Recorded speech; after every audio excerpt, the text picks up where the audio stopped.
Hey basketball guys, we have news. Let's go to more Los Angeles Lakers news, but first don't forget to subscribe to the channel and leave your like. Dillon Brooks believes he always had LeBron James. The Los Angeles Lakers turned their 2022-23 season around in a big way when they went from 13th in the standings all the way to making the Western Conference Finals.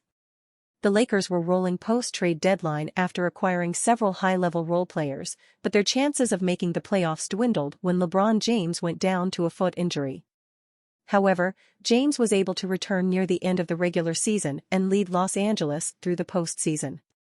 In the first round against the Memphis Grizzlies, Dillon Brooks went after James both on and off the floor to provoke him. After the Grizzlies won Game 2, Brooks called James old and doubled down by saying he wouldn't respect him until he gave him 40 points. Ultimately, Los Angeles beat Memphis in 6 games, and despite the result, Brooks still believes he had James' number, via Sportsnet. I felt like I always had him.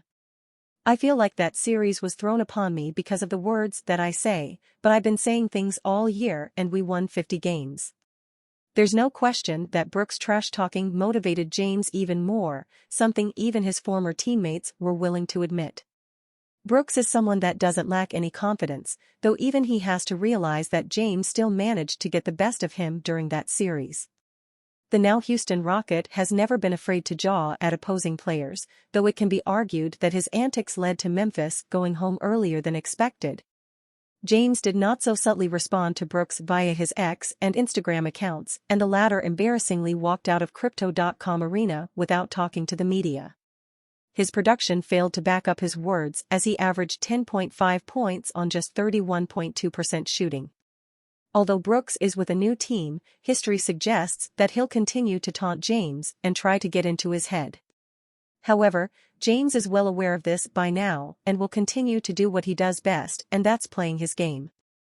Lakers met with Dillon Brooks in free agency before he signed with Rockets. The Grizzlies made the decision shortly after their season ended not to bring back Brooks.